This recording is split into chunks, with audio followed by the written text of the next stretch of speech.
Join Dessie Brown as he gives you inside access to industry leaders who are making it happen in entertainment, film, music, sports, and politics. It's the Dessie Show.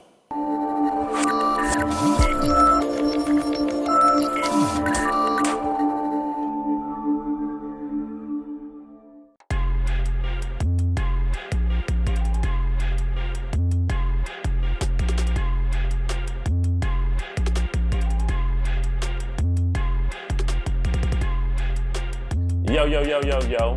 It's the Dessie Show, and we live in ATL at the BPG studio headquarters and all of that. And right now, I got my boy, the CMO of Blueprint Group Management and Label, Al Branch. What's up, my man? How you doing, brother? Good. Thanks for having me, man. Yeah, man.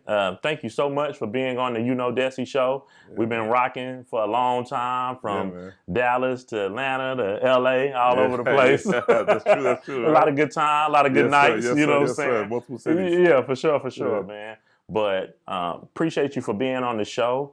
I wanted to have you on the show, and it was super important because I feel like for years and years, you made such an impact on the music industry, and you're definitely somebody that I personally look up to. We have a lot of conversations about where the industry is, where the industry's been, and where it's going. So, so please, explain to the audience like how you got started in the music industry. The true story is that I was about 11 years old. My dad introduced me to his cousin's son. Mm-hmm. And he's about 10, 15 years older than me. Yeah. And he had turntable equipment in his basement, and he was a manager. He managed a couple of artists in the 80s, and that was it. Yeah. His name was Tony White. He became a mentor and a big brother, and inspired me to do what I do. And then, so at that point, I got to college. I was like, this basketball thing ain't really going where I need to go to because I'm too lazy. So I was like, man. And where were you coming up at, and what school did you end up? I'm originally from, I was born in Southside Queens, but I was raised in Hollis, Queens. Okay. They box from each other, but Yeah. So I went to Jamaica High School. I was a fairly decent basketball player, but it was like, I tell folks all the time, it was so much different in those days because like you're talking about the mid 80s and the early 90s, and like the crack epidemic and the violence in New York City was just fucking crazy. Mm-hmm. So like, and to be good in basketball, you got to be willing to get on the train. Yeah. On the subway by yourself sometimes. Yeah. And I was like, nah, I ain't with all that shit. not 11, 12, 13, so I wasn't with that shit. So, all right. I was a bit lazy, so I didn't really get my full potential. Mm-hmm. But I fell in love with music as well. And it's kind of like when I fell in love with music, I wasn't really worrying about basketball as I get out of the situation. I was not really that type of person who felt like I need something to get me out of a situation. I knew something would lead to me being successful. Mm-hmm. I've always wanted to be successful. Since I was a kid, I wanted to be successful. Yeah, you just had that burning desire. You just already kind of knew. Yeah, I was like, this is going to happen. Because, I just wanted things. Like, man, I want this and I want that. And, I wanted Jordans, I wanted this and that. And people always tell me, I hate being told no. Yeah. And I was like, I'm making somebody no one ever tell me I get Jordans I could wear. Yeah. I'm making some no one ever tell me no about wearing Jordans I want to wear. Right. Like, and that just fueled my fire. It's just like really like be successful. But when I discovered music, I was like, man, I just felt this is where I belong. Mm. I couldn't stop reading album credits. That was big to me. I bought a drum machine. I tried, and I would recreate beats I heard on the albums and shit. So like, and I was trying to put together groups and all kind of stuff. And it's dope that you said album credits because like that's kind of how I came up. I had an older brother, so he was really into like, everything from EPMD to the Fat Boys to Eric B. and Rakim and Das EFX and Onyx. And so I kind of came up the same way. Like, you read the album credits, like, who is this person? Executive producer. And, you would see names.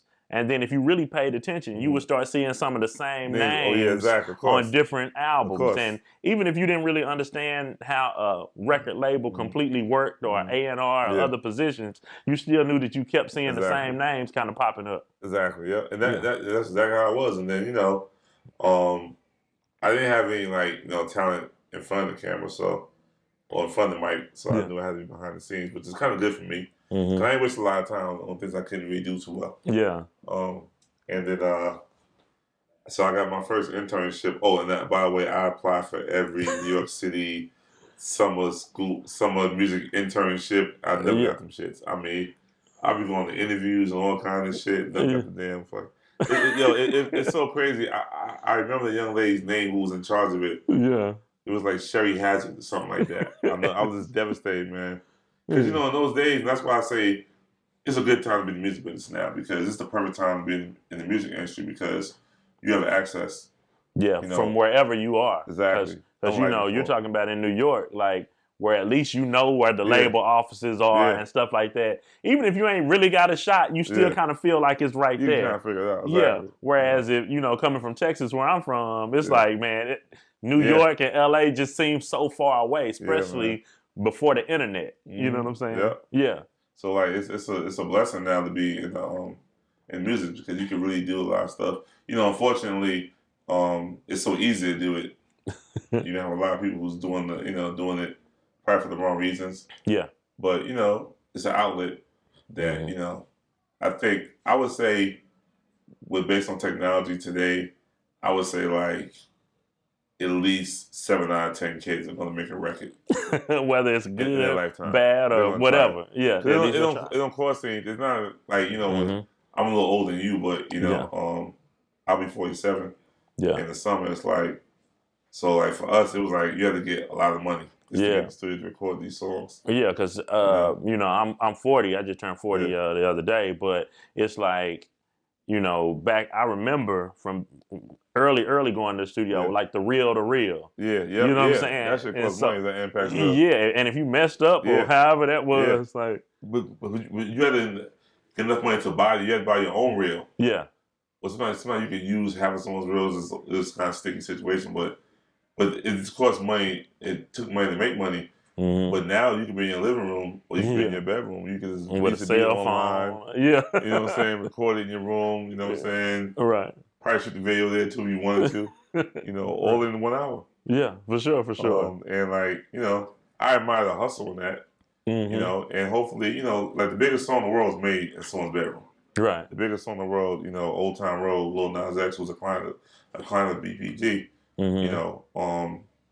I got shot by my guy Adam at Maverick too. Yeah.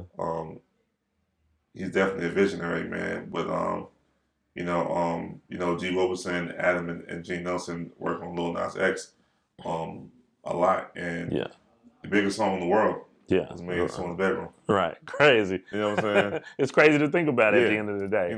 So and it's a good thing. Yeah. And I know we're going to be bouncing around a little bit, but because we, like I said, we done known each other forever. So back to the back to the internship. So So I got the I went to City College in New York. So my sophomore year, I was just hanging out, and I'm gonna say Chris Atlas was one of my best friends. I'm gonna say Chris Atlas told me about the internship opportunity, and he's a year older than me, I think. And I was like, word? He's like, yeah, man, you gotta go to Professor Donito, because I was a communication film video major at that point. I started being a nursing major. You gotcha. That was one other thing. Yeah. So he's like, yeah, go check him out. So I went up there and I applied for the internship. And it was really for juniors and seniors. Yeah. I was a sophomore. They didn't ask, I didn't tell. Right. And, that was it. That's how I got my first internship at a major record label. And who was it? It was Pendulum EMI. Okay, yeah. So Pendulum, the owner of the company is a guy named Ruben Rodriguez, who's still a good friend of mine and mentor, a good friend of mine to this day. Yeah. So Pendulum had Diggle Plans, Balls Underground, Heavy Me. Yeah. Chris Walker, Big Lords, Funky Child, and all of that. Yeah, exactly. Yeah, so you already know. So so it was a small label, but going to a major EMI with a major label at that point, Stanley. And so at the same time, I remember like yesterday. It was like 9 years, because it was like fall '94, spring '95. Yeah. So different things would happen at that particular time, and from a music standpoint, it was more like you know, Diggle playing Lords of the Underground, and then at the same time, D'Angelo was emerging. Yeah. You know, then you had the Roots put their first single out. You know. Yeah, so they had a pretty good roster. It was really good. You know, really good. Yeah, and different kind of music. Exactly. Yeah. You know, Gangstar was signed to EMI. Bahamadia. You know what I'm saying? AZ. AZ. So it was like it was a decent. Super slept on. People sleep on AZ. AZ was dope. AZ was dope. Yeah. So it was a decent environment for black music at that point. You know, and so that's how I got my start. And I started out as an independent retail marketer. Now I know it's a long word. Independent because they were independent record stores, mom and pops. Yeah. Who sold primarily hip hop and black music. So in those days, boys and girls, you actually went to the store.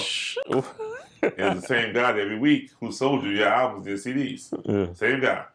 That was a real business, mom and pop stores, and they're very, very influential as well. The influence is uncanny. So with that amount of influence, you know, it became a priority for every record label to have someone that's touching, you know, the bedrock of the community. You know what I'm saying? Or music like that. So that was me. Yeah. And so the guy interning for was a mentor of mine, still a good friend of mine, Charles Dixon. He also introduced me to the world of mix show promotion. Yeah. Because he's a pretty big DJ, mix show DJ. Yeah, and that was kind of a way to get new music in without really having to have like music like they not gonna play this new artist necessarily, just heavy rotation off top. Yeah, but they might mess with it on the mix. Yeah, exactly. Yeah, because in those days, like, you know, radio was like something that was you never got a lot of airplay. Hip hop was very day parted. Like, you know, you hear songs only on Fridays, Saturdays. Yeah, at a certain time. That was most of the world. You know what I'm saying? Like during the daytime, they was playing like R&B shit. Yeah. They playing like, you know, Relay Angela, I Love You More. Right. Yeah. Heavy rotation. You know what I'm saying? But then it'd be like, then that Friday night, Mr. Magic, you know, Mark kind of turn up a little bit. They to the hip hop stuff, and that's why songs lasted so long. I mean, a song's a hit for 2 years. Yeah. Because that's how long. Yeah, you know what I'm saying. It wasn't a lot of records. Yeah, and then the other thing about, you know, it seemed like radio back in the day. DJs and radio personalities really wanted to break new music. Yeah. Like they wanted to find new music to break it. Yeah. Whereas a lot of radio now sounds kind of similar no matter where you at. You know? No, that's true. That's true. That's a really good point. I always say about that, like, you have to be hot in your region. Yeah. And like now you definitely kind of switch steps. Everybody's trying to play the same songs. You know, like to me, this is my personality. I'm a very optimistic person. Yeah. And I'm always thinking, like, there's always opportunity. Like, okay, when everybody's going right, go the other way. Which we go left? Because there's opportunity to left. When we go left, everybody's going right. Yeah. Like, that's how I think. So I never, like, really, like, I don't really get down on, you know, occurrence. I say, okay, cool, it's the occurrence. I anticipate change. Yeah. You know, I read a book about, I don't know, 17, 18 years ago. Called Who Moved My Cheese? Yeah. And I'm not trying to say I'm an expert at this shit. Yeah. I can put my pants down sometimes too, but for the most part, I'm anticipating what's next. And I'm like, okay, this is going on, so this is next, you know what I'm saying? And like, so like right now we're going through a whole tech bubble and boom. Yeah. You know what I'm saying? With like, I remember I got in a conversation with my father-in-law. He was like, you know, he's old school. He was like, you know, the community and neighborhood and this, that, and other, and mom and pop stores. And I was like, well, you know, that's a good point, but there are mom and pop stores. The other community now, it's called Amazon. Yeah. It's called Instagram. Like, you know, it's not brick and mortar no more. It's not brick and mortar no more. Yeah, so it's like, and that's how I feel about, like, with, you know, how you said, when everybody goes right, you go left. Yeah. Like, I feel like even though physical copies are kind of gone, now when you see a physical, if you really like an artist, like, you'll buy a physical copy if it's an artist that you really love, because now the fold-out's done nice. It's done really nice. But see, I knew that. I knew, honest truth, I always knew that this day would come where people want something tangible, physical of some sort to have. Maybe not the masses. Yeah. But that goes back to one of my other theories where, like, I tell people all the time, like, just because you sold a million records, you have a million fans. True. You know what I'm saying? You sold a million records, you probably got about $50,000 fans. Yeah.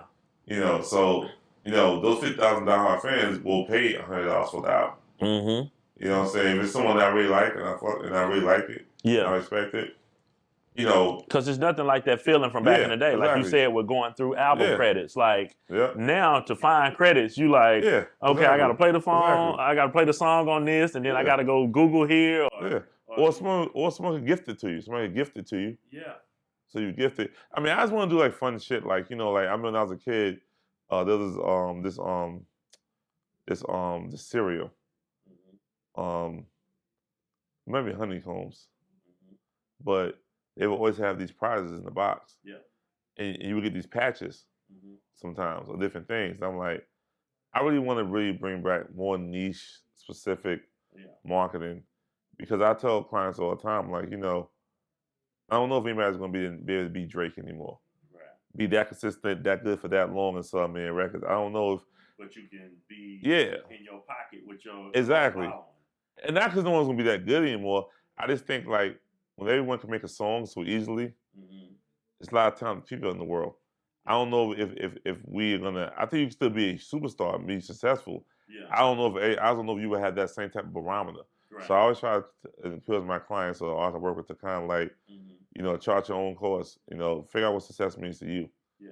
When it means to you, and don't use other people's barometers to measure your success. Yeah.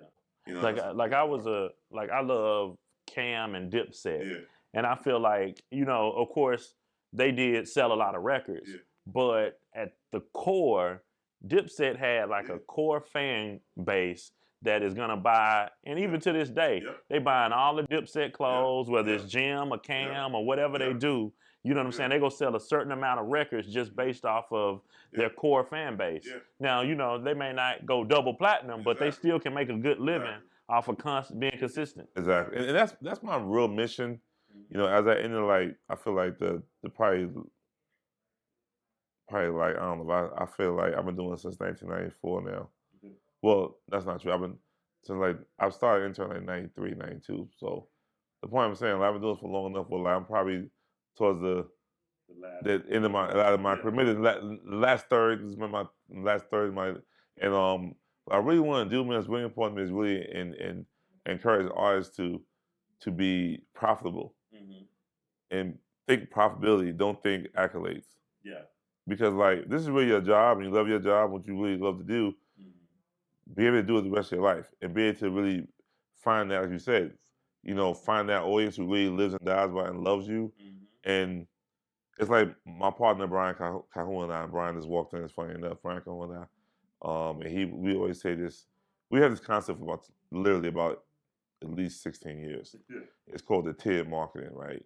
And I'm probably not describing it perfectly like some scholars.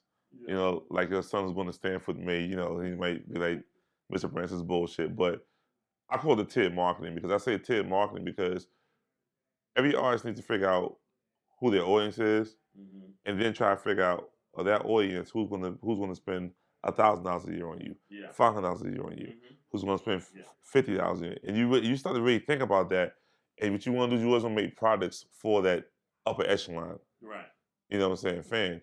And I feel like a lot of it is like, there's a lot of like cookie cutter, you know, Captain Crunch bullshit. Like people do the same thing because they're not really just being realistic about their brand. Yeah. It's like everybody's trying to do the same thing, and I'm just like, it's not going to work. So, but I feel like in the past, we didn't have the platforms to really educate people on how to be better artists. Yeah. You know what I'm saying? But I feel now with social media, podcasts, everything now you have no excuse. Right, because that information is out there for you, and it's at the, you know, you don't even have to go to the library and buy a book or a bookstore. Like, you can just literally Google it. Yeah. You can say biggest Kanye West album. Yeah. You know, okay, do the credits. Okay, marketing, Al Brents. Let me see what Al Brents got online. Right. You can literally do that right now, and you know, that's what I would do if I was, you know, when I want to do anything, I start researching it. You know what I'm saying? And I think like.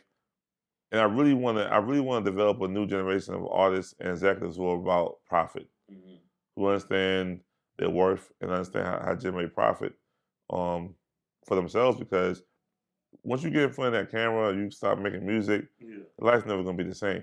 Right. But I think most artists can really be successful, you know what I'm saying, within reason, if they really know what to look for and they have some type of guide. So I think I really want to dedicate, this next, third of my career is educating and informing, the next generation of entrepreneurs, musicians, producers and executives.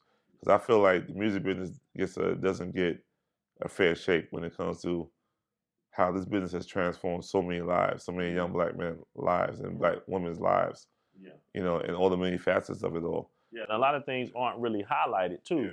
And that's why I wanted to have a platform like this to highlight people such as yourself that because it's not, I wouldn't say cliquish, but it's like if you in the industry and you really know. You know what I'm saying? So like if you're within the industry, you can name the 5 or 10 people who are making things happen that you have contact with, right?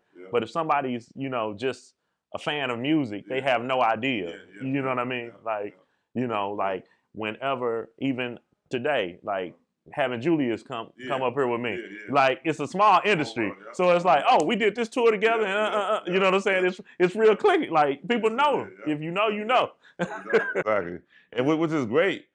But I think, and especially like, this is gonna sound crazy, but especially like women, like I think women really, really need these platforms too, because women are the biggest consumers of music, period. And a lot of times they're in this weird position when they trying to get help, because it's like a woman doesn't want to like subject herself to, being like, I'll do anything to get on. Right. You know what I'm saying? And like, unfortunately, to get on, somebody got to take it on the wing. Right. You know what I'm saying? And but nowadays I feel like an intelligent female can come to a table with, real principles and learning this and have a real conversation about marketing and this and that and the other, and because the information is out there. You know what I'm saying? More prevalent than ever. So that's what I feel good about, after we do it. So I always got to think about the female perspective. Mm-hmm. And with me and it makes sense, because with me having a daughter, my daughter's 4, and so you pay more attention. Like now we know that this month is Women's History Month, whereas you know what I'm saying, 20 years ago you ain't thinking nothing about Women's History Month, like you know what I'm saying. But now you pay attention to even like the exposure and different things like that. Like no, you can do anything. You know what I'm saying? You can do anything a guy can do. All of that. Like it's no limitations. Yeah, it's like you try to get them money because you try to make them just realize their worth and their value. But it's like society just I think, like I said, this is an interesting time, man, because the information's out there if you want it. I was talking to my client, Dave Sebastian, last night. He put me on to some dude I never heard before from the 40s and 50s, Neville something. He was like Neville Gordon or Neville Gordon, something like that. Mm-hmm. It's on my phone, but yeah. And he was like, apparently he was like a motivational, believe in yourself. So he was Gary V. Yeah. But in the 40s and 50s.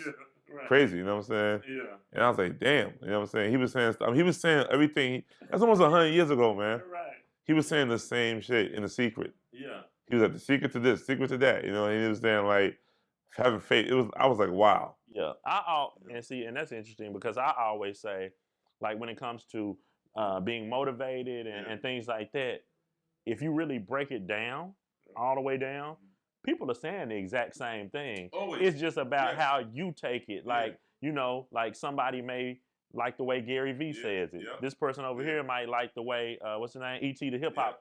You know what I'm saying? People are saying the same thing. It's just about how they packaging it. That's how I feel. That's how I feel about like with religion. I feel religion, spirituality. To me, it's all love. And I think you're right. Love is the same language. How you package it, why you package it, this and that. I'm not here to debate that, but I feel like a lot of it's really similar.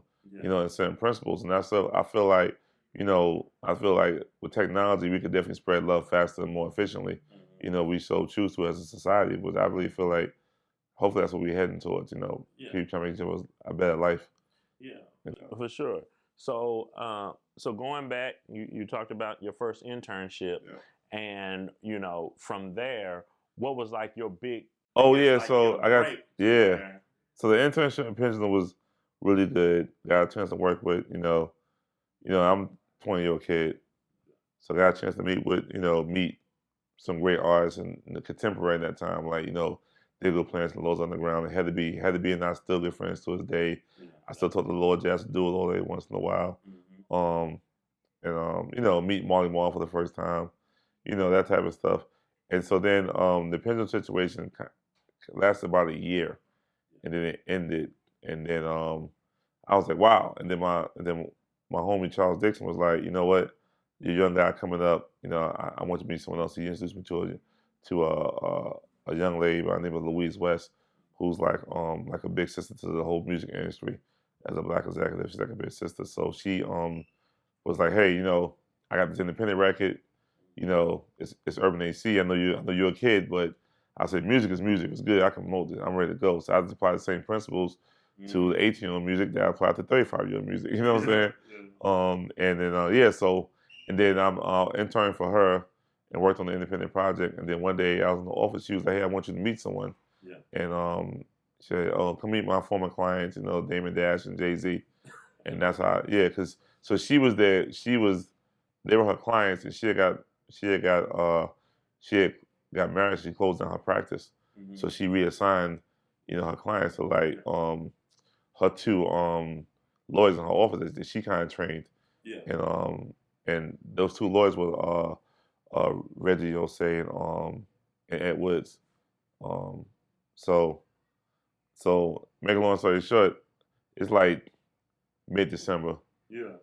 Oh, no, come meet Damon and Jay-Z. So I meet Damon, Jay, what's up? And like, yeah, we starting a new label. Damon's doing most of the talking. Yeah, we starting a new label. Rocafella, you should come fuck with this. And he's like, oh, I'll be great. You love Al, he this and that and the other. Yeah. You know, I'm like, you know, at that time, I'm like, you know, shit, I'm like, you know, 21, right? You know, something like that. It was December '95, so I'm 21. Right. So yeah, like bet. And so Dan was like, we changed numbers. Dan was like, yo, hit me up. He's like, I gotta go to Atlanta for this convention. Hit me up. I want to meet up with you. I'm trying to really build my staff out. Yeah. So I called the guy for months, and we finally hooked up, and I got the job. And that was like March of '96 at Rocafella. So. And what was your title then? It was indie retail marketing. Oh. But then when I got there, you know, because I had the experience of a label and I had the mixed show relationships, there were times where like I relied on that stuff, and then, you know, then one of the guys who I used to report to, who was like kind of like the, you know, I guess the operations manager at that time, him and Dame, you know, Ray and Dame, they fell out. Yeah. You know, and he quit. So I got promotion and I became a general manager. I was like just 21 years old, like, okay, let's do it. Yeah. And you know, and being young, you know what I'm saying? Yeah. You don't really realize, like, you just working. Like, okay, I can do that too. Like, you know what I'm saying? I was on the mission, but I was trying to get rich. So I was like, let's go. Yeah. Everything that I did was very intentional. Yeah. I was like, I mean, I didn't, you know, I don't know, man. Like, I really tell you, man, that internship really helped me because the internship just helped me. What it did for me, that's why I tell people all the time. When you intern for big corporations, you don't really learn shit because you own in that department, right? So most of my friends who interned for big labels at that time wasn't as successful as my friends who interned for the small labels, like the Tommy Boys, the Bad Boys, the Rockefellers. Yeah, they have experience doing everything. People you had to know what everybody's doing, you had to really get involved. And you know, like Chris Atlas, you know what I'm saying? He interned at Tommy Boy. Look at him now, he's executive vice president of Warner. You know what I'm saying? You know what I'm saying? He'll tell you, like, I would think he would tell you that that the small company, knowing what everybody does, because when you enter in most major labels, you start in publicity, you own in publicity. Right. But you work for small companies, you know, you're gonna do a little publicity, you're gonna do a little promotion, you're gonna be talk to people more freely. And you kind of find like your niche in there, like, oh, I don't really like this. I like this a little bit better. Exactly. Which that's really benefited me. I'm only really sitting here because I started out doing independent retail marketing, which had nothing to do with product marketing. It was just really lifestyle marketing in a lot of ways. You know what I'm saying? But because I did independent retail marketing when I was doing like 500 mom and pops throughout the country. Yeah. So I just know every city. You know what I'm saying? The top record stores. But then that led to me, and also had an own street team in New York, was the hustle I was doing when I was in college. So like, basically what I became was an urban lifestyle marketing person. And then I knew Mix Show from my relationships with DJs and I interned for Charles Dickens. So like, if you put someone who understands retail with street teams, with mix show, like I feel like I always understood how everything really worked. Right. You know what I'm saying? I think it really benefited me from my career at this point because I could always I tell everybody, I like, look, man, give me the record, I can do everything else. I can't make the record, but I can do everything else. Right. You know, I can do a little bit enough to get this shit where it needs to be. You know what I'm saying? So people to come to get attention, like, you know, I know the right purposes, I know the right people to impress the call, I know right, you know, like. Right. You know, on down the list. It's it's almost like even if you don't have it written down, you know in your mind, like, I need to do this, take these steps. I was missing, you know, and and that's why, like, the Rocafella thing was probably, it was the greatest experience ever for me, man, because, like, so after your promotion, the stuff we learned, like, we just learned a lot, man, learned a lot through trial and error, man. We failed a lot. Yeah. People don't realize we failed a lot, man, like, you know, certain songs, videos, we were all figuring out. Mm-hmm. And then, like, I think the catalyst of hip hop, you know, when Big and Pac died, it just made hip hop so big, you know, to people outside the culture. Mm-hmm. And I think that was a real turning point that Jay was around when Big and Pac was still who they were, and he was fending for himself. He was coming up in the game, and the respect they both had for him. Mm-hmm. You know what I'm saying? You know, like you gotta keep forget that Jay-Z's first album came out June '96. You know, Tupac died in September '96, but he still mentioned Jay-Z on the fucking record. Right. You know what I'm saying? You know what I'm saying? Machiavelli. How crazy is that? You know what I'm saying? So he knew what it was. You know what I'm saying? Right. You know, but I'm sure him and Jay probably knew each other because Jay was been in music for a while. So maybe that they crossed. Yeah, Big Daddy. So maybe they crossed. Pac knew he was good. Right. You know what I'm saying? That's why he mentioned it. You know what I'm saying? And obviously been Big being on each other albums. So like, yeah, but it was a great experience, man. I learned what not to do.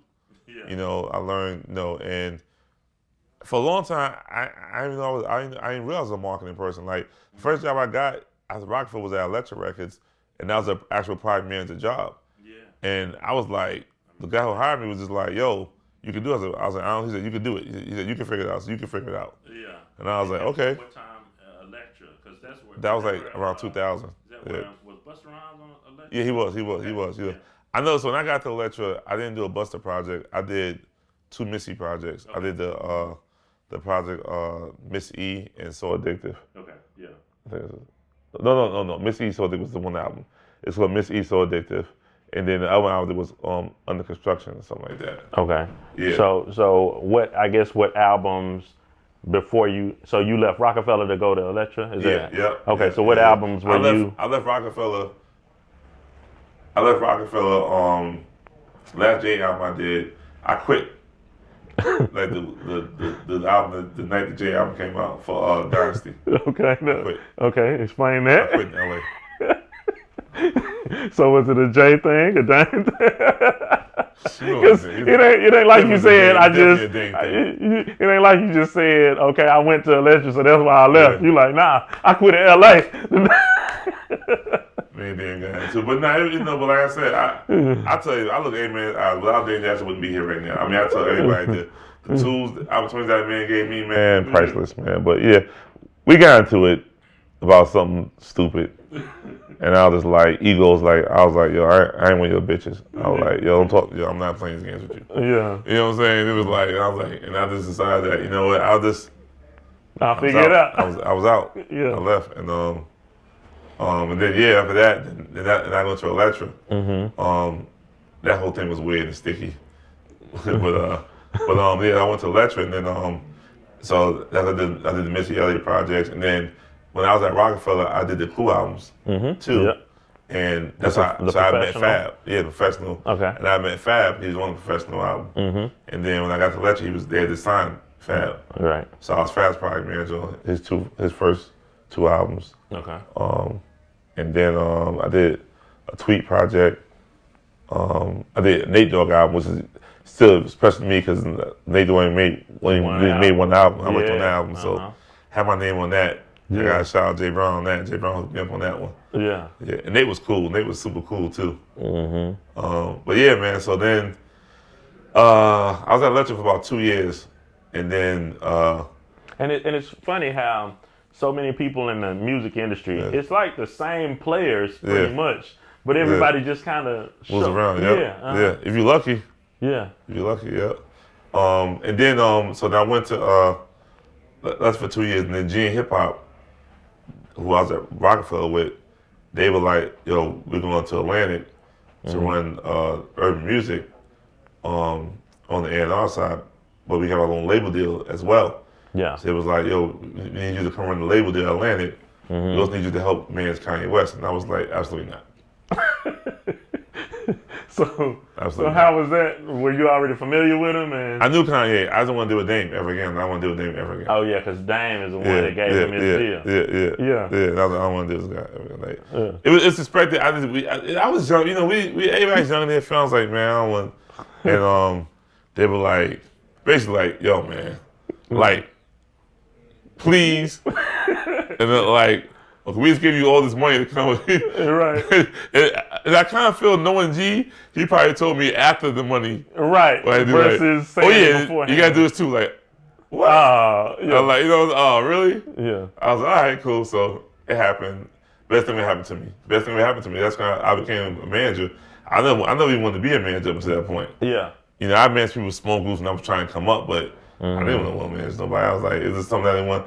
I actually looked down on managers now when I was a label person. Like, man, this job sucks. How can I do this? Yeah, because you hear so much about, and I guess it's different kind of managers, whether it's a road manager, business manager, or whatever you're better at, I guess. But you always hear that it's kind of like babysitting, so to speak. Yeah, you know what I'm saying? And a therapist, and it's so many shit that is like, and that's why I'm like, yo, let's get these results. Yeah. You know what I'm saying?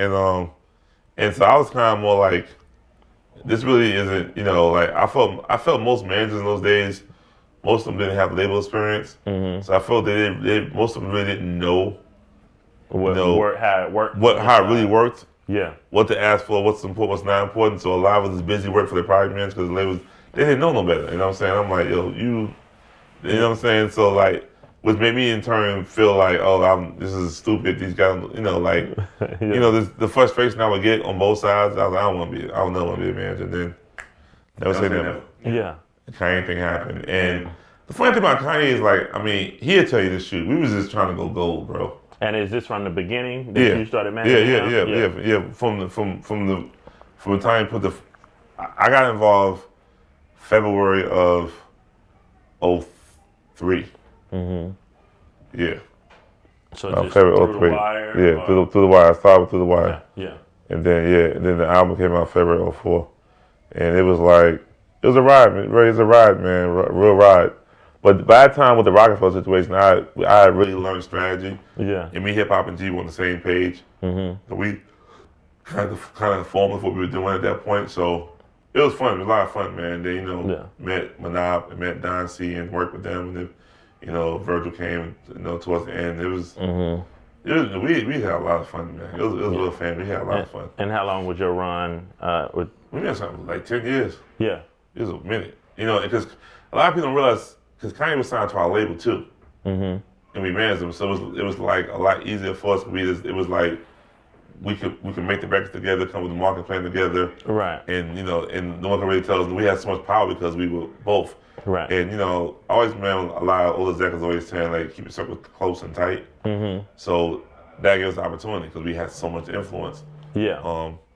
And it was just super dope, man. Yeah. And so how was it, I guess going through, because like you said, you were wanting to go gold, and then all of a sudden, that first album blows up to a level, and then, but he just kept elevating and elevating and elevating. The first album sold 3 million. We was like, oh shit. Yeah. We was like, oh shit. Like, he went from coming to my crib to my, man, I want that Porsche Kanye so bad, man. I think to myself, man, Pharrell can afford that shit. There's all things Pharrell can afford that I can't. Yeah. He's always saying me, like, you know what I'm saying? It's like, he went from like, Yellow to Boom, being for whatever the fuck he wanted to afford, you know what I'm saying? Right. Not like that, but you know what I'm saying? Like, really the things that he wanted, it's like, but I just say, like, to me, it's like, he knew what he wanted, and he's not afraid to put the work in. Yeah. Like, I tell artists all the time now, like, I'm not really a patient person. As I get older in life, I'm starting to realize why people do the things they do, because I just try to study people and why they do the things they do. Yeah. Human habits, human behavior, right? And I always hate the fact that artists always stereotype of being late or not showing up on time. It's like, and so I always tell artists, I meet artists now, I say, you know, I work with two billionaires from the start. They never late. Right. Jay-Z and Kanye ain't never late. Yeah. If Kanye's late to the event, that means he's not really late. That means he was working on something that he didn't want to stop doing that moment. Yeah. So he pushed it back. But even that, he won't do that. You know what I'm saying? You know what I'm saying? Them guys are about their business. That's why they're billionaires. They're about their business. So you gotta put the work in. Yeah, and that's, you know, and me having a similar experience working with Tom Joyner. Yeah. You know, Tom work hard. Yeah. You know what I'm saying? And seeing that up close and personal, like, you know, he not gonna be late for stuff. Yeah. You know what I'm saying? And you know, and working with people that they're saying they want to get to this level but aren't prepared to, as you say, to put in the work. It's like, nah, man, I seen it up close and personal. Like, you ain't ready. Yeah. And I always been a really upfront and frank person, but now it's like, it's worse now because now I'm like, oh, they ain't got it. Yeah. I can't wait. I tell people all the time, like, look, I'm too old. Yeah. Just to be investing threes in someone who I ain't got time to teach you. You I need to know. I need to take you from, I made 100,000 last year, let's make 2 million this year. Yeah. That's what I need to work with at this point in my career. But I still want to always get back to people to make sure they get to that point. But I don't have the time. I don't have the time right now. Me dedicate 2 years of my life sacrificing. Hope it's gonna make money. But like, I want you to do that. Yeah. Not you, but young people who do that. Who at the time I was, and we come work together. You know, it's about teamwork and partnerships. And like, I'm sitting here today because I have, you know, like I say all the time, I have the best A&Rs of my generation on my partners. Yeah. Who always put me the best music with the best vision and direction that I could execute. Right. You know what I'm saying? Because like, I get excited about everything besides going to the studio for 2 hours and recording a song. I don't want to be seeing everybody record a fucking song. Yeah, right. Going over and over and over. Yeah, you like, let me know when it's finished. When you done, let me come in, let me greet you, hang out, some jokes, shit like that. Hit a beat. Okay, I'm out. When you said, all right, I'm gonna come back in, hit the album, we're gonna kick it, we're gonna talk. Right. We're gonna figure out, I'm gonna ask you a bunch of dumbass questions. Yeah. So I can figure out the marketing approach to it. But yeah, and I think a lot of life is really knowing what you do best and what you want to do. Like, you can't, you can't waste life sitting around being indecisive and not knowing what you want to do and think you'll be successful. That's almost impossible. Right. But at the same point in time, I'm not trying to say that what you think you want is the reality. You may be wrong, but you gotta get in it. You gotta go anyway. You gotta go hard till you figure what's next. Yeah, and a lot of times I feel like just being available and being open to different things. Kind of like what you said. I thought I wanted to do this, but I ended up in management. You know what I'm saying? Yeah. Like, sometimes you think you want to do one thing and then you get steered into another direction and it ends up being the best thing that ever happened to you. Thank God for G and hip hop. Lord have mercy. Yeah. Thank God for them, man. Cause they really was like, okay, you ain't gonna do this though. I'm like, I guess I'll be making this guy. I guess I'll be doing this stuff and thing again. And then the funny thing about it, the funny thing about it was like, so then I got in it, and the first few months was cool. And then me and Dame got into it. We had a war all over. And then they dragged Dre Brown into it. You know what I'm saying? Like, it got ugly. They were like, sorry, Dame, that's our guy. Yeah. We'll deal with it. You know what I'm saying? Like, you're not going nowhere. We kept moving, like, what I'm saying? But, it's like, it's just a, student teacher thing. Because Dame was definitely a teacher. I was a student. I was like, but like I said, man, like, what that guy did for me, man, and, Biggs and Jay, the opportunity was priceless, man, because it gave me a chance to really set the rest of my career, you know what I'm saying? And I'm pretty sure Tesla Price said the same thing about Cash Money, and G was supposed to say something about Rocafella, hip hop was saying. I'm sure like Gene Nelson was saying the same thing about Bad Boy, because he was, he man's praised Mac as a kid basically, and was running around with Biggie and Craig. He'd tell you this day, like, he was in studio with Big all the time because the way the budgets worked out, there was this shit, you know what I'm saying? Yeah. He would tell you, you know what I'm saying, like, and one for Bad Boy and what Puff did, that's supposed he got, and what he got to learn from people like that. I still feel Puff's probably the best A&R ever in music. Right. You know what I'm saying? To a point where, like, I'm mad at him for not being in music anymore. I get it. Yeah. You know what I'm saying? He has that ear. But I'm mad, like, damn, man, what if Puff would have just stayed executive and never tried to be an artist, never tried to, you know what I'm saying? Right. And I'm not saying, like, he's wrong for that, but selfishly, I'm like, damn, what would it have been if he would have just been like, I'm going to really be this. I'm going to be this full-time making this. Because he really, to me, like, he changed music, man. Yeah, he really did. Mm-hmm. He did something for it. I don't think he gets the credit he deserves, man. Like, when I tell you, he probably we failed on the second Jay-Z album because we went to him. Because he was so much in control, man. Yeah, that's when was the Sunshine. Yeah, like, don't even talk about shiny videos and everything. Yeah. But we made a good pivot. Right. I give Dan credit. Dan one day was like, he's like, yo, I ain't gonna lie, we fucked up, yo. He's like, what we gonna do? Yeah. And Dan was like, he said, look, man, because one thing about Dame, he always believed in A-side, B-side. Yeah. He always believed in like you have your commercial song, but you always have your core song on the B-side. He always believed in that. Yeah. And he was like, man, I think we should do a video for all the B-sides, all the songs that everybody loves, we never gonna do shoot videos for. Because back in those days, every video was shot with the intention of being on TRL. You're right. This is before even Once It's the Park. Yeah. But this was TRL or BET. Right. We're talking 96. Once It's the Park didn't get this like maybe 97, 99 probably. I don't even know. Yeah. But so every video, you only shot videos to songs that were gonna be singles. Yeah. You didn't shoot videos to non-singles. Yeah. And Dan was like, man, we money need. back then. Yeah, Dan was like, we need to shoot songs all these songs. I was like, he was like, all right. I remember because I was his right hand, so I was meetings and shit. Yeah. That was like $150,000 for what? Are you out of your mind? I remember. I don't have the plaque here, but I remember I got the plaque for Streets Is Watching a VHS. It went gold or something like that. Yeah. And that was like 50,000 VHS or so, and they were like. I mean, Kevin was like, what do you mean? It's $165,000 we needed. Yeah. They were looking at us like we're crazy. Because we already, remember, the Sunshine Six Month was already, that was damn near $1 million. Yeah, that was over the top and everything. They're like, yo, like, all the different lights. And they're like, you want more money for an album that flop? We like, and Dan was like, yo, I'm telling you, man, we need this. It's going to really get our credibility back. He was right, man. He was right. I mean, look, man, like, and like then after Streets Is Watching, that's when Hard Knock. Yeah, Hard Knock. Because you got to think, I think we got inspired by Ballad. Yeah. Because Ballad VHS came out first. But yeah, and we were on Party for the first album. Yeah. So we knew what Master P did, and we were like, and he had the crazy deal over there with him too. Yeah. So if I'm not trying to choose watching the Ballad was good. I'm not trying to leave one was good. Yeah, but you put it out like exactly. People back then there wasn't no streaming. Yeah, people was buying it. People support it. They support the culture. The culture support. People support the culture, which that's how it is nowadays too. That's why I admire most about this generation of musicians, and artists and producers that they're not afraid to fail. They'll push it out the way it is. Right. Like I think my generation. I think we have analysis paralysis sometimes. Yeah, we analyze things because we come from a generation of superstars. We come from a generation. To me, I feel like our generation is more like superstars.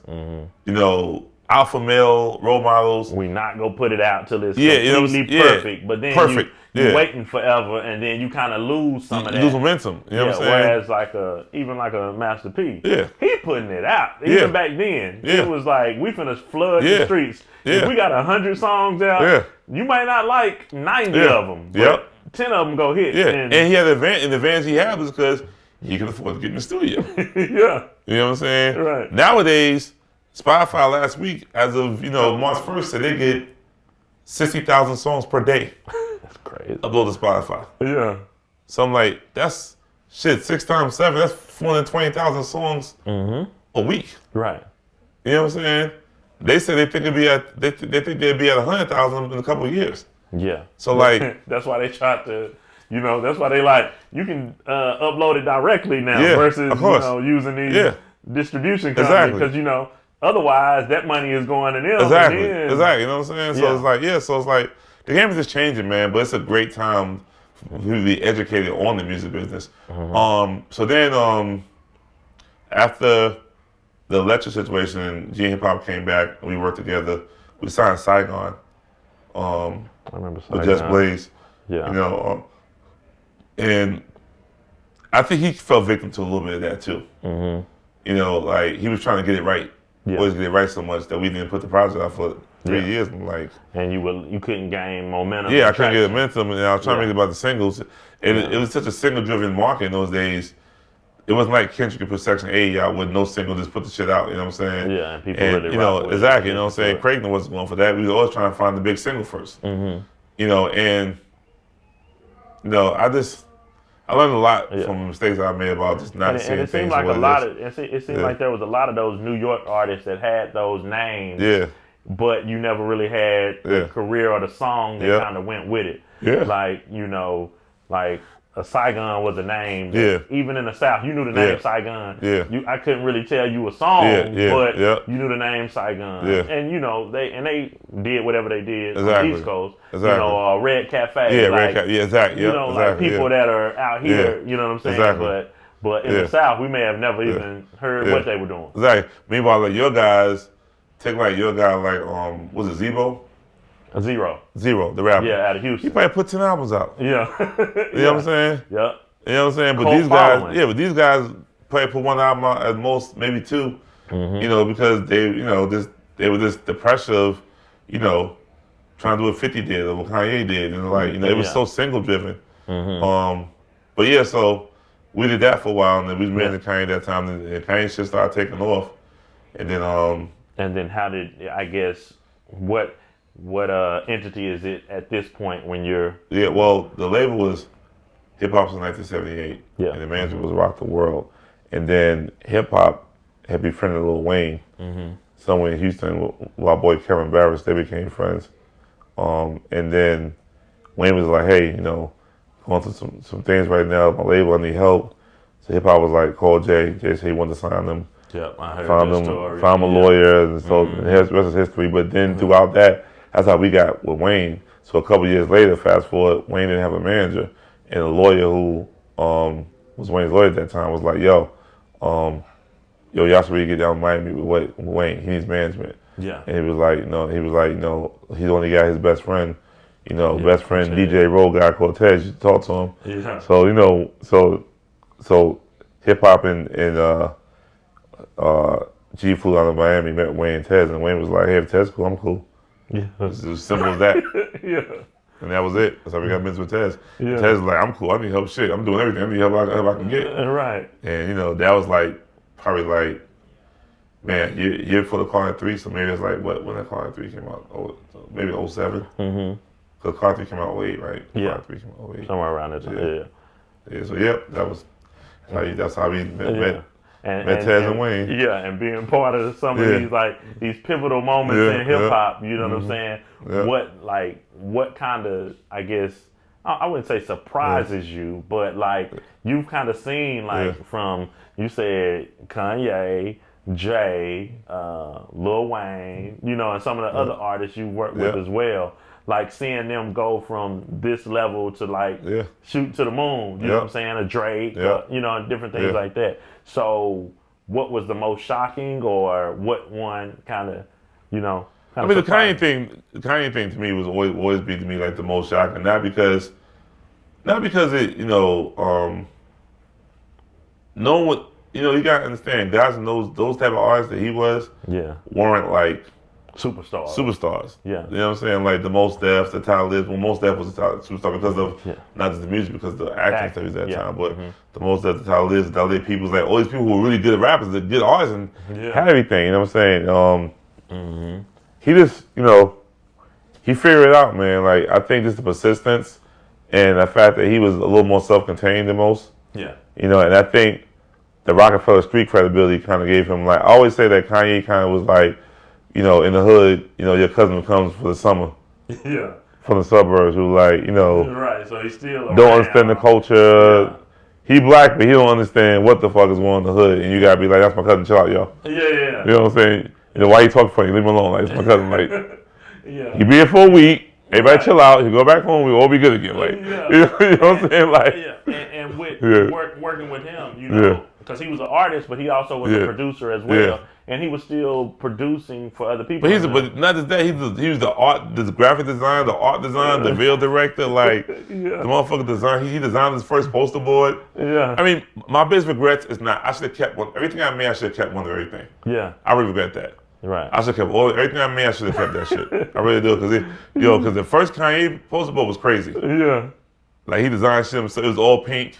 Right. It was crazy. It was you know what I'm saying? Some shit I wasn't going to do. He was like, no, I'm doing myself. What do you mean? I'm doing myself. I was like, okay. Yeah, and that time. Did a little drop out bear and shit when he drew it. Yeah, especially for college kids like myself. You know what I'm saying? Yeah. like that first Kanye album, like that made everybody. It was to me, it was so inclusive. I would say. Yeah, you know what I'm saying? And I think that's the genius. thing. That's Kanye's genius. Yeah, is the fact that he knows how to make songs that are about him and you at the same time. Yeah, and I think that the greats can do that. Yeah, Tupac can do that. Drake, you know what I'm saying? Drake can do that. You know what I'm saying?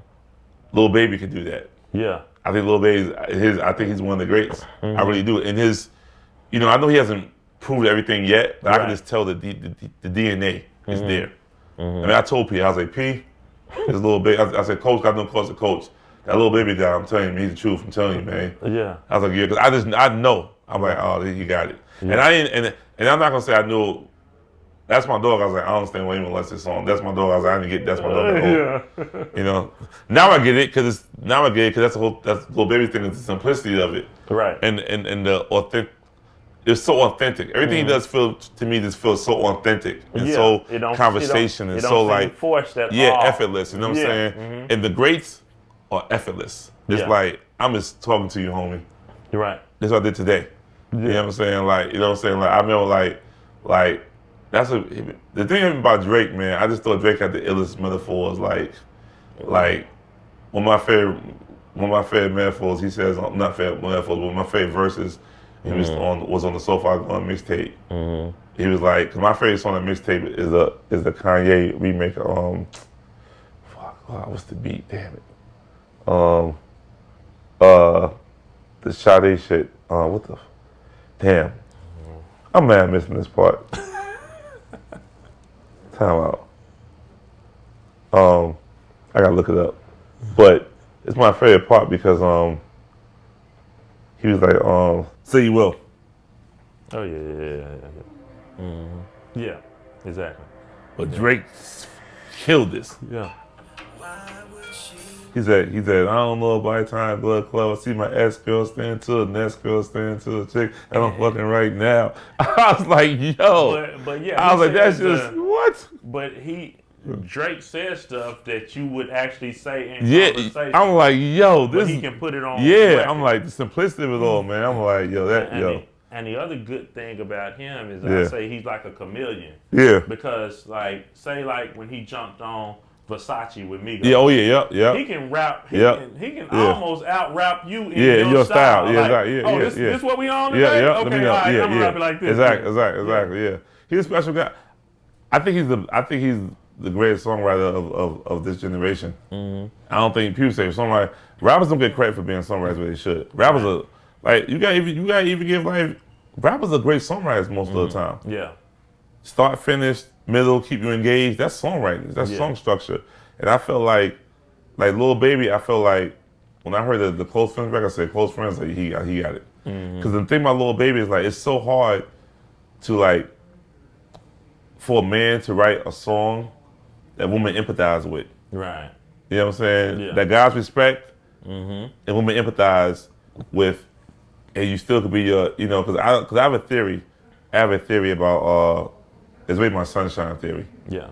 When I learned the sunshine fumble that we did. Okay. I learned that women don't really want nice guys in their music. Like they don't want a complete asshole. They don't want an abusive guy, but they still want my guy can fuck someone up. Yeah. A little bit. You know what I'm saying? You know what I'm saying? They like the swag. The swag. You know what I'm saying? They don't want the guy that's totally being like straight. Babe, I'm sorry, I love you so much. You my sunshine. They don't really. It don't work for hip hop. Yeah. Maybe R&B or hip hop don't work. And it ain't worked since I Knew You Loved. Yeah. That's what I told Fab. I said, Fab, I'm telling you right now, Fab. It's only work for LL Cool J. Right. I'm telling you right now. You know what I'm saying? But true story. So I feel like Lil Baby has that where he knows how to make those type of songs. Like Drake does that too, where he can make and Kanye has that too, where they know how to talk to the female audience in a way they're not really rapping at the female audience. Yeah. I feel like a lot of great rappers, a lot of females like them, especially they can't really get them, but they're just rapping at them so fast, you know what I'm saying? But so there's genius in that, have simplicity, you know what I'm saying, and be so direct. Yeah, and Drake is really good, especially in this social media era. Like, if you go through a Drake album, like you already know the lines that are gonna be memes or you know what I'm saying, what girls are gonna turn into this. Like you already can tell. You like, okay, they gonna use that one. Okay, they go. It's like another of my favorite Drake songs is well, I love Ransom. I think him and Wayne. Oh my God, Ransom's incredible, man. That boy spaz on Ransom. Yeah. But then listen to my other one. I'm going in. Mm-hmm. I'm going in. Yeah. I'm going in. Like I was gonna cook shot. Like, yeah. And man, it's crazy. And then talk about like how important it was for somebody like Wayne, because you know some artists don't want their artists that are coming up under them to really be bigger than them. But for Wayne to pave the way for Drake and Nicki and Tiger. And even Tiger, because Tiger sells a lot. He don't always get his props, but he sells a lot of records, man. But see, but even that, man, and this is what I always believe about music marketing. Yeah. And this is where I've seen certain artists kind of make this certain artists miss this opportunity. Mm-hmm. And a lot of times, it's because the label didn't realize it. It's like, Gene Nelson always tells this story about when he worked on Watch the Throne. Mm-hmm. He always says Jay-Z will always say, he's like, Gene, I learned most, you can always come back from a street record. Yeah. You always come back from a street hit. You go overboard and start doing the Sunshines and Sage Minds and all these songs and going out trying to make these pop records, ain't no hard to come back. Yeah. But guess what? Mobb Deep put out Quiet Storm. You know what I'm saying? A real boom bap hip hop record will never let you down. Right. It may not be the biggest thing in the world, man, but you will be able to come back and you're fighting another day. Right. Until you get that hit. Yeah. And I think a lot of artists throughout their careers didn't take that approach when they should have. Mm-hmm. They try to keep feeding the system the hit record. Yeah. And always chasing. And it kind of hurt them. You know what I'm saying? Yeah. And so I feel like a guy like Fab is never going to get the credit he deserves as a lyricist. Yeah. Because when we should have did, the record about him going uptown, copping his dad not being his life, we did the Trade Off. Yeah. And I was like begging him, like, yo, Fab, let's not, because when you make a mistake, I mean, almost ruined Jay-Z's career. Not me, but we collectively almost ruined this guy's career. Mm-hmm. We were devastated. Yeah. That Volume 1 didn't do that well. Yeah. We were devastated. And I learned my lesson. I said, man, you know what? I learned women do not like soft niggas. You know what I'm saying? I learned that you gotta always maintain your demand on these so-called rap ballads. Mm-hmm. If you do them, you gotta still have your, masculinity, and you still gotta be, the thugs gotta be the fuck with it. You know what I'm saying? Yeah. Unless you're LL Cool J. You know what I'm saying? Yeah. And I learned you gotta be yourself. Mm-hmm. And just because one artist is doing this type of song don't mean that works for you. Right. So the mistake we all made with Volume 2 Volume 1 was, we're trying to you look at it, Puff produced half the damn album. Yeah. People don't really realize that. Mm-hmm. All the songs that we all hate and suck, most of the songs the Puff did. Right. You know what I'm saying? But it wasn't his fault. We told him, we was like, yo, so we want, because we gotta have, we didn't know, you know what I'm saying?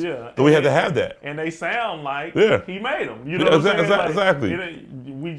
People just didn't like it together. Yeah, why we do I Know What Girls Like. Yeah. That was a mistake. Uh-huh. You know what I'm saying? It could have worked for somebody else. But it wasn't us. Yes. You know what I'm saying? You know what I'm saying? Like, I remember so Rizzo Down, we on fire. Doing good. You know what I'm saying? Put out Volume 1, trash. We looking crazy. Then we finally Dane finally figures out and finally convinced Jay to do these B-sides. So he's watching. Cool. Then Jay Brown was like, yo, I got the soundtrack for Sprung.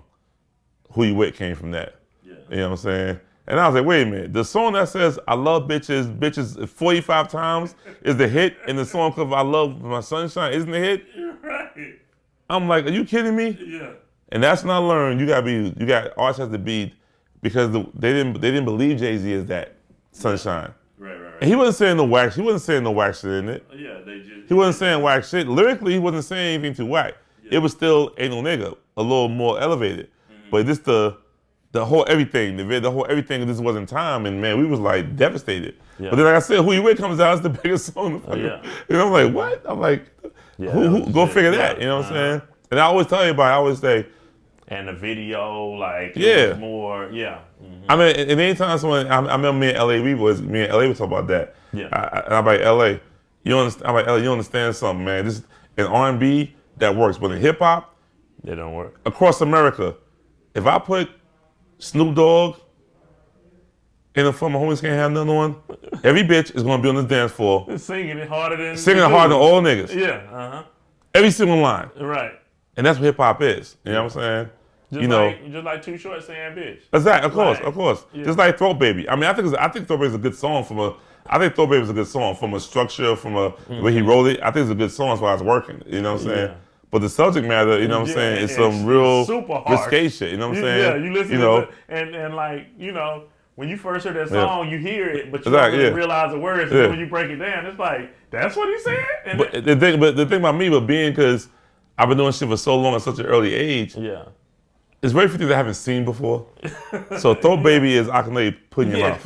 Man. And I work putting your mouth. I work the record. Oh, really? Yeah, I mean, accolade. So I'm like, this is putting your mouth all over again. Yes. You know what I'm saying? Me and Accolade still friends to this day. That song is a fucking class. That song is so big, it made every song a hit. Right, yeah. Because motherfuckers knew, that's putting your mouth record. Yeah. You know what I'm saying? Right. But it worked. You know what I'm saying? And that, and to hear that song, even with the beginning part of the girl singing at the beginning. Yeah, hell yeah. The song go in. Yeah.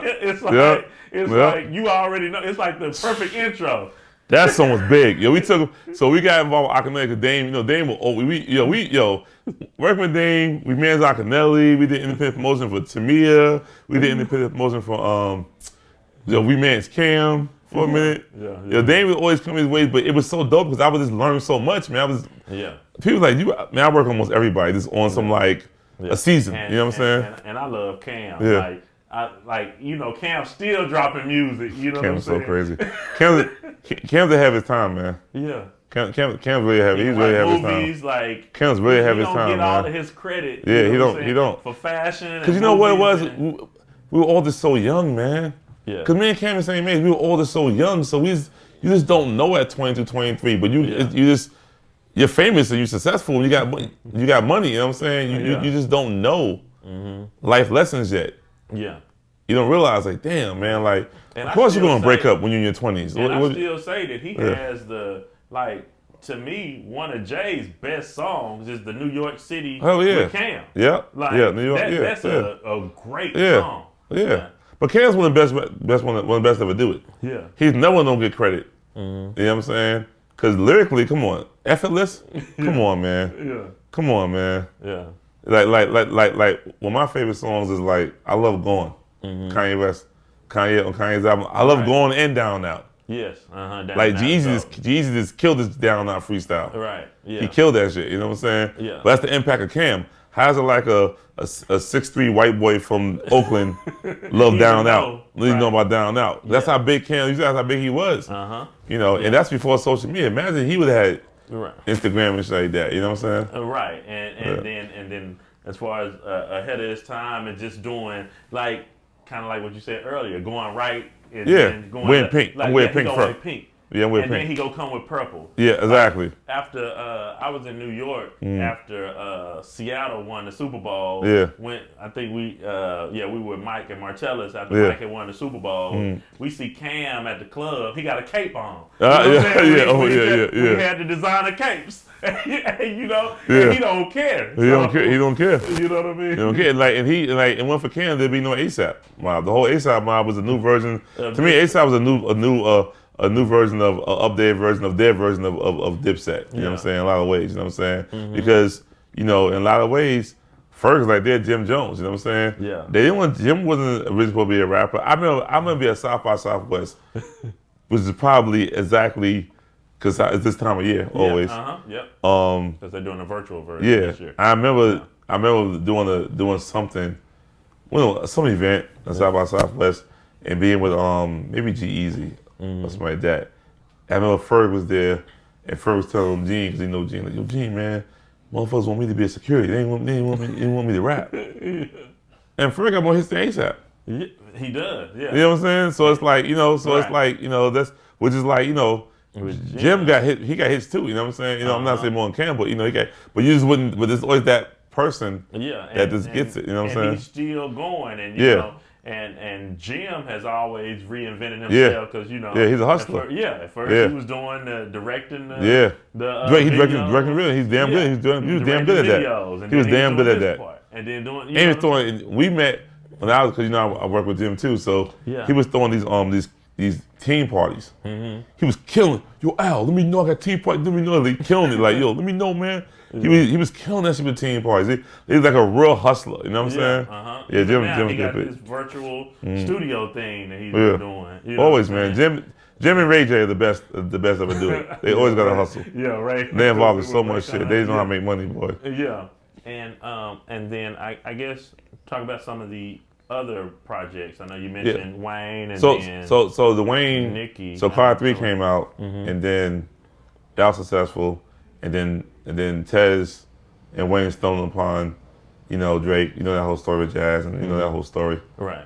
I can't forget that. Knowing you from Texas, I want you to go back home. I gotta say what Jazz and J Prince did, but So and the Drake thing kind of backfired on me a little bit because I didn't want Best Ever Had to be the first single. Yeah. Because I was feeling the sunshine, and I was like, man, I don't know. He's already light skinned. He's already a pretty boy. He's already got from the. I said I don't want to pigeonhole him in the street shit. You know what I'm saying? Mm-hmm. But the way he's spitting on that shit, man, like put your bra strap to it. You know what I'm saying? Make a pussy whistle. He still said slick shit and it still not be a punk. Yeah. But I was terrified, man. I was fighting. I was like, man, we need another single. Yeah. And I was holding them all. I hold the stations off for about a good 6 weeks. And it was like, sorry, I'll be playing this shit. I'm sorry. Yeah. I'm getting requests for it. Yeah. And then that was that. So that was the Drake experience was really cool, dope. And then same crew working together, and said one day Tez was like, yo, I got this white kid. You know what I'm saying? I think he really do something. You gotta check him out. Yeah, because they did they go to college or because it was something? So Jamil, who manages G-Eazy, we hired him as Wayne's tour manager. Okay, got it. He was fresh out of college. Mm-hmm. So his last month of college, he was Wayne's tour manager, and him and G-Eazy were best friends and roommates. Gotcha. I knew it was always something. Because a lot of people don't know that story. Because they know he's from Oakland, but because he went to school. He went to college in New Orleans. Yeah, in New Orleans. Yeah, and that's where Jamil was from LA. He went to college in New Orleans. Yeah, and Matt, they all met in New Orleans at college. But G-Eazy was actually in the music business department. Mm-hmm. Which is interesting, man. Because took a detour because I was watching the NBA All-Star ESPN last night, and someone was talking about how HBCUs don't have music business and entertainment courses. Like, how can HBCUs not have music business and sports and entertainment courses? Yeah. And I think somebody was building a department or something like that. Maybe Covington from the NBA with the TSU in Tennessee. But I was like, that's really interesting, man. Think that all these HBCUs don't really have their own. You didn't need one. If you went, you was in it already, so to speak. Yeah. So that's pretty interesting, like what education is going with now. But man, it's really about just this learning from your mistakes and really analyzing things and not trying to one size fits all things. And G, like, he got that swag. Like that's really what what I'm saying. When you hear his music, it's even like it ain't even always what he's saying on the record. It's the way he approaching the record. He got a lot. He got a lot of swag. And I always say like he's a student of the game too, man. Mm-hmm. Like we're thinking about doing something with him in the next few weeks where we want to like shoot him like going to different markets and talk to his heroes. Yeah, that inspired him. Like he had the Cam Down song because he just loves Cam and loves that song. Mm-hmm. So getting him and Cam and Dipset, Jim and Jules, and they do dinner. Yeah, and just talk about and filming. And film talk about this. He can just give credit to like you know what I'm saying like so that'd be kind of cool. Yeah, and then I know we're talking about having him in Dallas at some point.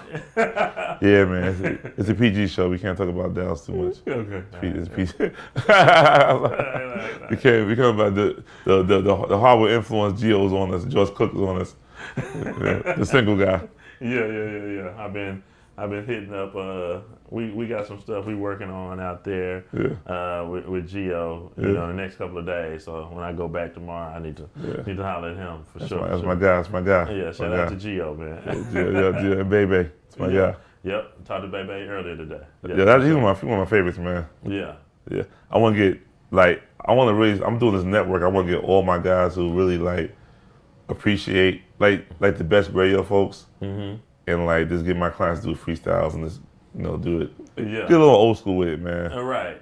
Because like that's a lost art.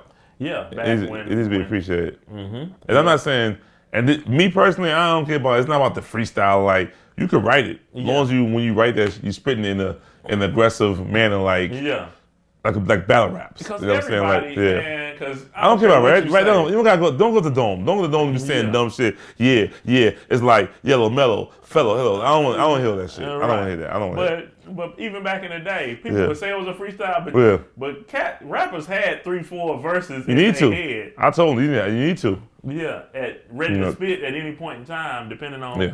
I mean, everybody can't beat Jay. Like Jay is different type of dude, but even like with Jay, like I've seen him freestyle, but it's more like in the booth to make a record. Yeah. I don't, and I'm sure I'm wrong, but I don't recall us going to a radio station and someone throwing beat and he just rapping for no reason. Right.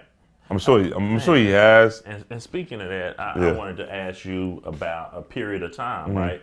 Because if you were with Jay at that time, because I love DMX. Yeah. You know what I'm saying? But DMX didn't have that longevity. Yeah. But for that moment in time, he was hot. When he dropped those 2 albums back to back in the same year, you know what I'm saying? So were you still with Jay? Yeah. I was still I was there at that time because I left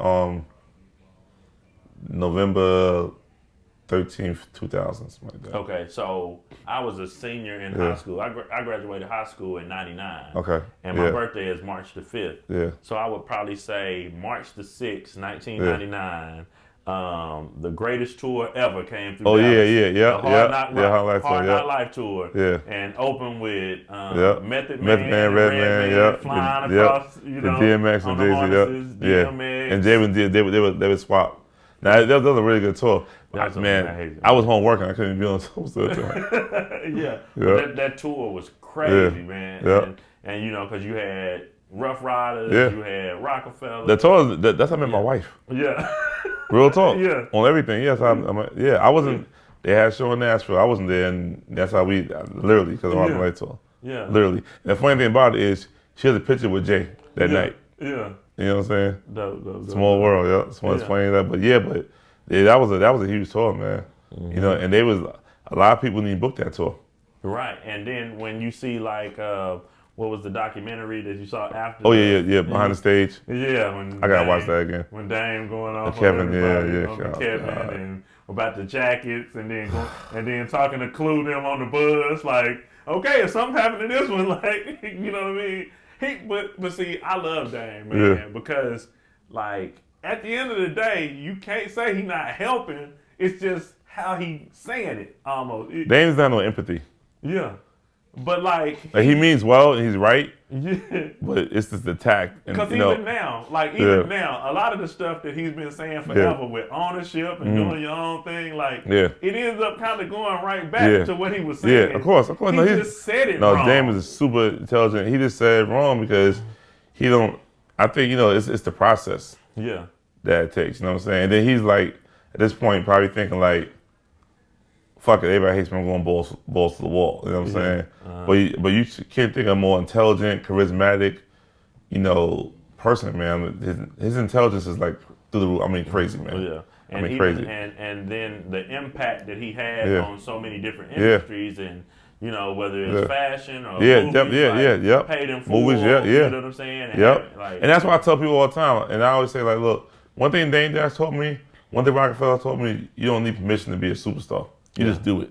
Yeah. Like, Jay wasn't the biggest artist we did anything we did. Rockaware, Puff has sold a lot more records than we did. A lot more than we did. We were like, fuck it, we want to do it. Because we felt we had a perspective and we felt there's a room for what we did. Mm-hmm. The Rocafella way wasn't the bad boy way. Yeah. Rocafella way was like, just based on like this really arrogant drug dealers who wouldn't work for nobody, who was like, I ain't work for nobody ever, I'll be the boss all the time. Like the most arrogant drug dealers in the world. That's what Rocafella was. And I love Biggs too. And a couple of years ago, when we were doing the podcast with Martellus, we had Biggs on. Yeah. And he talked about, price points, selling things at, I guess, 3 different price points. Yep. Like one that everyone could kind of afford, so it may be more of that available. But then as you go up tiers, then things are a little bit more expensive, but they're also more exclusive. Exactly. As well. Like the album to the tour. Yeah. You know what I'm saying? To the VIP meet and greet on the tour. To like the exclusive after party. Like, you know what I'm saying? Like, you're right. Now, I totally agree with that. And I think I try to encourage artists to think of themselves as a brand. Like, don't just think about selling music. That's just one aspect of it all. You gotta sell your brand. Yeah, and even nowadays, like, it's money in music, but you have to do you have to sell a lot more music, like with streams and things like that. Yeah, like, cause 1 million plays on YouTube isn't much compared to versus like back in the day when you could sell a single. If the single was 99 cents or if the single was $1.99, that's still millions of dollars if it went gold or platinum or whatever. You know what I mean? But also too. But here's the thing though: you gotta sell more records, but you have less risk. Yeah. Because you don't have returns anymore, or you don't gotta convince some store person to. Because like if I spend, if I manufacture 10,000 CDs, it's gonna cost me like about $1.25 to manufacture 10,000 CDs. So I'm already out. Yeah. It's then they're $15,000. This to even make money. Yeah. You know what I'm saying? And then I gotta ship the albums all over the place. All the place. You know what I'm saying? I gotta have a staff for that. And then I gotta have a staff to take the returns if they don't work and put them from here to there. Yeah. You know what I'm saying? So like, I think artists, you look at it, to me, you probably make more money from a profit standpoint because you don't have to worry about that billing. And another thing too is like, back in the retail days, you gotta play the price and positioning game. Yeah. Which could cost a small fortune. Yeah. You know what I'm saying? Having yours placed here as opposed to you know what I'm saying? In the back. Yeah. So even when I would sell, like, I put a Kanye album out and I did like almost $1 million the first week. Yeah. But I would probably spend like $500,000 in like corporate advertising and shit.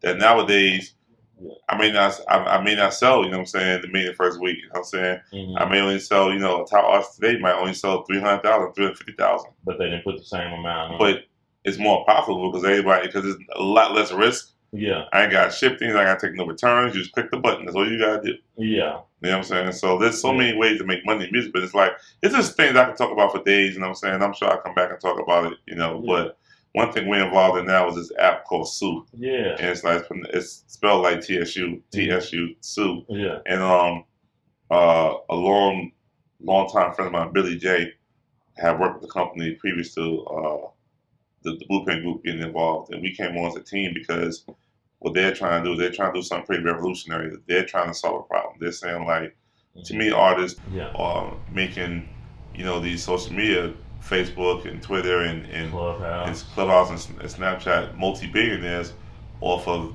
your content, off your IP, which just doesn't sound fair. So they're trying to like kind of even the score and give artists an opportunity, or artists a content providers, or your little brother, whoever makes content on social media. They're saying, put your content on your page. Yeah. And if someone likes it, if someone wants to support you, they put the support me button. And that revenue from the person support me, that ad that pops up on your screen, has revenue split between the company and the person that account belongs to. Okay. So it's definitely real like fractions of pennies adding up. But it can grow. It could grow into something. You know what I'm saying? And it's better than the opposite. Free. A lot of, I would say probably 90-95% of people out there haven't ever been paid anything off of these other social media platforms that they spend hours and hours and hours on. Yeah, and another thing I like about it too is that they also give you a chance to build your own Amazon store, which is really powerful. Yeah. Because if you have your own Amazon store, what you could do is your account, it's like Instagram, right? I could say, well, I'm about to do this, cooking thing. demo. Right, and like I said, this is also I use. And I put it in my store, and they stay there. And you could click on that right to Amazon. When you bought anything, I could get a portion of that. Yeah, it's like the Amazon. Is it Amazon Marketplace? Yeah, exactly. Yeah.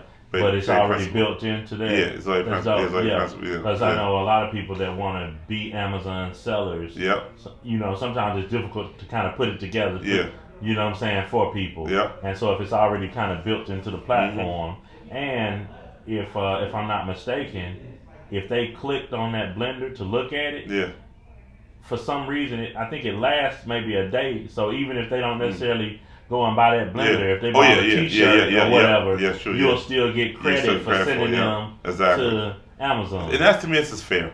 Yeah. I think we're entering a place where technology is really even the playing field, make things more fair. Mm-hmm. So I think a lot of these companies are going to have to pivot and figure out what they're going to do. Yeah. Like I think Instagram and Facebook they're going to figure it out. Yeah. But they're going to wait till very last minute to do it, and they're going to see real proof of concept because they're getting over now, and they don't want to see like, we've been taking advantage of you all this time. Now we're going to start taking advantage of you finally. All right. So it's interesting to see how they pivot, but they're going to have to pivot because people want it. You know what I'm saying? And then, and we've had this conversation before offline, but I wanted you to kind of touch on with the app, touch on how there's multiple apps and there's space for all of us, you know what I'm saying, or for all of you guys that are involved in apps versus, sometimes I think you mentioned it, like sometimes the black people, we feel like it can only be one person. Exactly. Like I think we have to realize that we have to diversify by needs.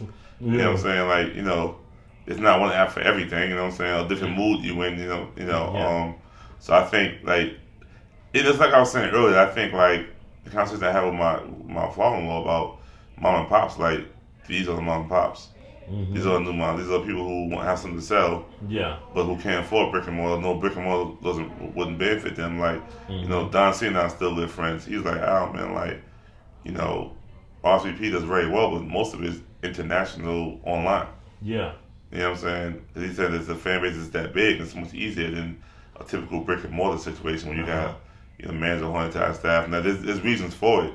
Right. But, because brick and mortar really is more marketing. Yeah. You know what I'm saying? And it's a place to do things. And if I was like you said, if I was a retailer now, brick and mortar would be experiential marketing. It'd be experience inside my stores every time. Yeah. Because that's really the only reason to go there. To go. Just for the experience. Yeah. Exactly. Yeah. Or and speaking of those experiences, talking about the mom and pop stores, right? I feel like that's one thing as a fan of music. Yeah. That those in stores, that's a part that's missing. And I love what 50 Cent talked about in his book, with the liquor business.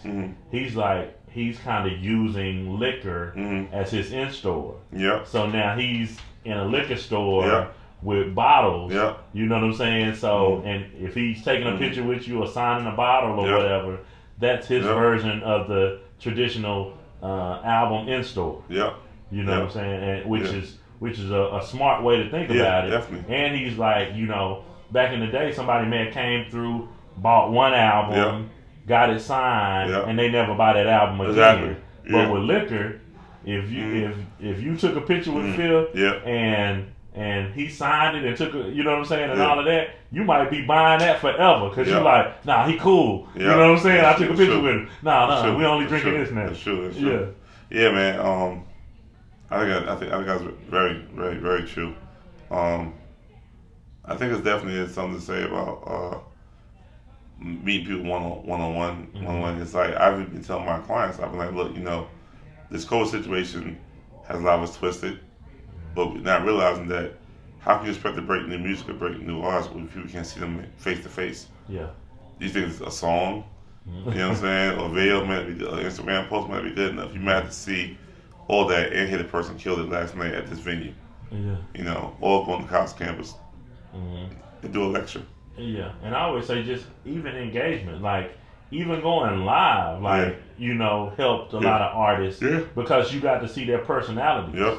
you know, definitely. or even a older artist, you know, in the game like a Plies. Yeah. I feel like Plies is still relevant because he has like we didn't even know Plies had a sense of humor and no one knew. You know what I'm saying? But now like that kind of helps him stay relevant until he has his next hit. He gonna keep a little hit out there. Hell yeah. You know what I'm saying? The Plies is funny. He's great for that. Yeah.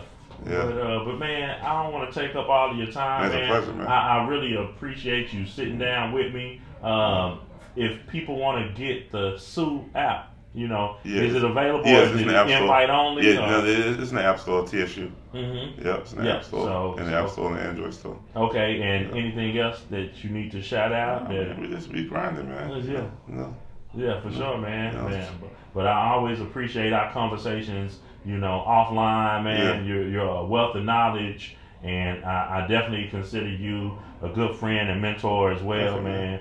And I look forward to making a lot of things happen, you know, as we move forward. That's the whole point of this thing, is to build with each other, figure things out. Like, I wouldn't get down with you, like, on the spiritual tours you're doing. I think I want to, you know, like, plug my guy, Leadership Bass, and experiential thing, because that's what it's about, man, to me. You know, just, you know, I'm just a hand-to-hand combat type person, man. Look, I believe in digital. I believe in digital. I believe, but we gotta reinforce that with the human experience, right? You know, at some point, you know, to make it all really count, to make it more intimate. Yeah. At some point, like you said, access, going live. Right. Access makes you more intimate, so I'm looking forward to building you on that type of stuff, brother. Absolutely, man. Well, appreciate you, man. Once again, the YouKnowDessie Show live, BPG, Al Branch. We out. Yeah. Peace. ATL.